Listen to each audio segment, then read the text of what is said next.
اگر ہمیں کوئی شخص کہتا ہے کہ شب برات کو اٹھ کے نفل نہ پڑھو تو بھائی نفل ہم نے پڑھنے اللہ کی رضا کے لیے.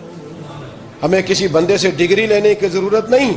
نہ تو ہمارے اور رب کے درمیان معاذ اللہ کوئی وسیلہ ہے کہ تو کہے گا تو پڑھیں گے, جب دل کرے گا پڑھیں گے, اور جتنے دل کرے گا پڑھیں گے. ہم تو نفل کہہ رہے ہیں اس کو. ہم نے کب کہا ضروری ہے جو عشاء پڑھ کے سو جائے فجر تک سویا رہے, ہم اس کو گناہگار نہیں کہہ رہے, لیکن یہ ضرور کہیں گے کہ گولڈن چانس مس کر دیا اس نے, چانس مس کیا. یہ تو اللہ کی رحمت کا موقع تھا. حضرت سیدہ عائشہ صدیقہ رضی اللہ تعالی عنہا ارشاد فرماتی ہیں کہ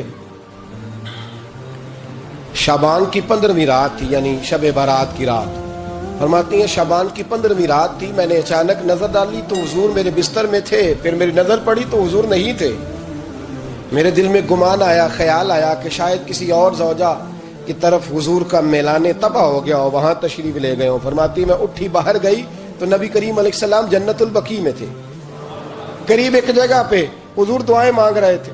فرماتے میں گیا تو حضور فرمانے لگے ابو بکر کی بیٹی تو نے کیا گمان کیا کہ اللہ کا رسول تیری حق تلفی کرے گا؟ عرض کی حضور آپ مالک ہیں, کہیں اور جانا چاہیں تو میری طرف سے پابندی نہیں. کہتی ہے وہاں کھڑے کھڑے میرے رسول کریم نے بیان فرمایا, یہ ترمذی کے لفظ ہیں.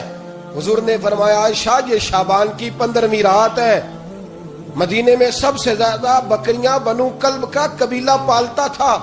فرمایا آج کی رات بنو کلب کے قبیلے کی بکریوں کی تعداد کے مطابق اللہ میری امت کے لوگوں کی بخشش فرما دے گا. یہ وہ رات ہے. جناب عائشہ صدیقہ رضی اللہ تعالیٰ عنہ نے بات رات کو سنی تنہائی میں, نبی پاک سے رات کو تنہائی میں حضور سے سنی. سویرے جناب عائشہ نے کل امت کو بتائی. اگر یہ بات اہمیت والی نہ ہوتی تو بی بی صاحبہ آگے روایت کرتی, یہ کتابوں میں آتی, یہ لوگوں کو بتاتی. حضرت عائشہ نے روایت کیا اور مولا علی شیر خدا نے تو کھل کے کہا. ابن ماجہ میں حضرت علی سے پیار کرنے والوں کے لیے الگ عنوان. مولا علی نے کھل کے فرمایا شعبان کی 15ویں رات کو رات عبادت کرنا اور سویرے روزہ رکھنا. حضرت علی کا لفظ بائی نہیں سیاستہ میں, رات کو عبادت کرنا, دن کو روزہ رکھنا. ویسے تو رب کریم ہر روز تہجد کے وقت پہلے آسمان پر نزول اجلال فرماتا ہے اور لوگوں کو فرماتا ہے کوئی بخشش مانگنے والا. اور فرمایا ہر روز تہجد کے وقت یہ اعلان ہوتا ہے, پر شب برات کو نا شروع رات سے یہ اعلان شروع ہو جاتا ہے. ادھر دیکھو میری طرف, مغرب سے اعلان شروع ہو جائے گا. اللہ کرے آپ کو سمجھ آئے, اللہ کرے آپ کو. اور بھائی یہاں باہر لوٹ سیل لگ جائے, یہاں ابھی سیل لگ جائے, 5000 والا جوڑا 1500 میں, تو رش ختم ہوگا. اور بھائی اگر یہ لگ جائے, چلو یہ تو دور کی بات ہے نا, ہم تو لنگر والے لوگ ہیں. اگر لنگر کا اعلان ہو جائے کہ بڑا تگڑا ہے, بڑا تگڑا, ہمارے ہاں تو شادی کی روٹی کھلتی ہے تو لوگ آخری روٹی سمجھ کے کھاتے ہیں کہ شاید اللہ ماشاءاللہ یہ آخری ہے, اس کے بعد نہ ملے گی. جب اعلان ہوتا ہے اور دعوت ہوتی ہے کہ کھلا ہے جی کھاؤ, کیا حشر ہوتا ہے, کیا انداز ہے. مولا علی شیر خدا حدیث روایت کرتے ہیں, رنگ کیا ہے. فرمایا باقی راتوں میں نا تھوڑا سا پیکج ہوتا ہے, تھوڑا سا آخری حصے میں رات کے شب برات کو نا رات چڑھتے ہی اللہ پہلے آسمان پر جو اس کی شان کے لائق ہے نزول جلال فرماتا ہے, اور پہلا جملہ یہ فرماتا ہے کوئی معافی مانگنے والا. اللہ کرے آپ کو سمجھ آئے, یعنی معافی دینے والا کہہ رہا ہے چلو آؤ ادھر, آؤ ذرا معافی مانگو, میں معاف کرنے آیا ہوں. مانگو معافی, ہے کوئی معافی مانگنے والا, معاف کر دیں گے. اور آپ فرماتے ہیں ہے کوئی رزق مانگنے والا. وہ جو بڑی درخواستیں دیتے پھرتے ہیں نا مختلف اداروں میں, وہ ایک درخواست نا کل شب برات والی رات بھی دے. اللہ کرے آپ کو سمجھ آئے. وہ جو کہتے ہیں نا بڑی بڑی کمپنیوں میں نے اپلیکیشن جمع کرائی ہے تو کہیں کام نہیں بن رہا تو نسخہ دے رہا ہوں, ایک ایپلیکیشن کل رات بھی جمع کراؤ انشاءاللہ کام بن جائے گا. اور میں نہیں کہہ رہا, مولا علی شیر خدا فرما رہے ہیں, اور وہ خود نہیں فرما رہے, وہ نبی پاک کا فرمان نقل کر رہے ہیں, اور وہ رسول اللہ صلی اللہ علیہ وسلم کی بات نہیں بیان کر رہے. وہ کہتے ہیں رب فرماتا ہے کوئی روزی مانگنے والا. سارے سیٹھوں, نوابوں, جاگیرداروں کے پاس جا کے تھک گئے ہو, ایک دن میرے کہنے پر, ایک رات, ایک دیہڑی ذرا شب برات والی لگا کے تو دیکھو. پر شرط یہ ہے کہ یقین کامل ہو, ارادہ یہ, مطلب اللہ معاف کرے, آپ نے ناراض نہیں ہونا, لیکن وہ ماحول اس طرح کا ہے کہ شب برات کو ایک دو ساتھی کو کہا رات کو عبادت کر کہتے جی وہ تو ٹھیک ہے پر سویرے چھٹی نہیں، کام کرنا ہے. یعنی رب کہہ رہا ہے کہ تو آ جا شب برات کی رات، جو مانگے گا وہ تجھے. لیکن یہ ادھر نہیں توجہ کر رہا، یہ کہتا ہے سویرے 10 بجے دکان نہ کھلی تو مشکل ہو جائے گی، دفتر نہ گیا تو حالات آپ دیکھیں ذرا. اب جب یقین اس طرح کا ہو تو پھر تو بھائی ساری زندگی اداروں میں درخواستیں دینی ہے. پھر آپ جیسا آپ کا مزاج ہوگا، اللہ تعالیٰ تو بندے کے گمان کے قریب ہے. تو میرے رسول پاک علیہ السلام نے ہمیں یہ میسج دیا، پیغام دیا، فرمائے اس رات جو اولاد مانگے گا رب اسے بھی عطا فرمائے گا. اس رات جو اللہ سے بخشش مانگے گا اللہ اسے بھی دے گا. اس رات جو رب کریم سے عزت مانگے گا اللہ اسے بھی عطا کرے گا. شارحین نے لکھا اس رات جو رب سے پردہ پوشی مانگے گا اللہ اسے پردہ پوشی بھی عطا کرے گا. جو جنت کا سوالی ہوگا رب اپنے فضل سے عطا فرمائے گا. کوشش فرمائے، کوشش فرمائے.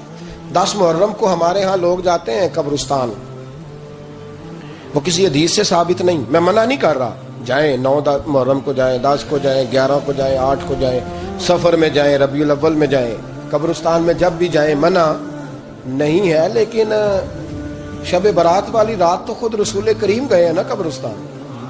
اب جو بات میں نے سمجھانی ہے اس کو سمجھیں. نبی پاک کی والدہ کا مزار نہیں ہے وہاں جنت البقیع میں. حضور کے کو بھائی بہن، حضور کیا کرنے گئے؟ امت کی بخشش کے لیے گئے.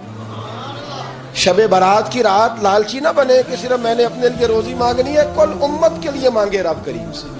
مانگے اپنے بھائی کے لیے، مانگے اپنی بہن کے لیے، مانگے اپنے بیٹے کے لیے، مانگے اپنی بیٹی کے لیے، مانگے اللہ کریم. یہ مانگنے کی رات ہے.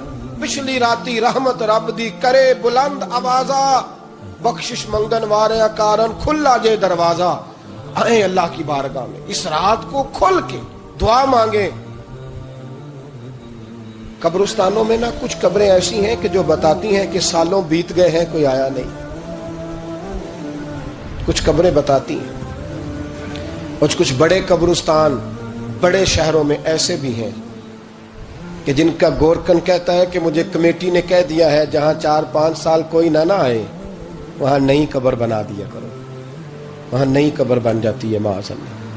او بھائی کچھ ہیں ایسے، کچھ ہیں.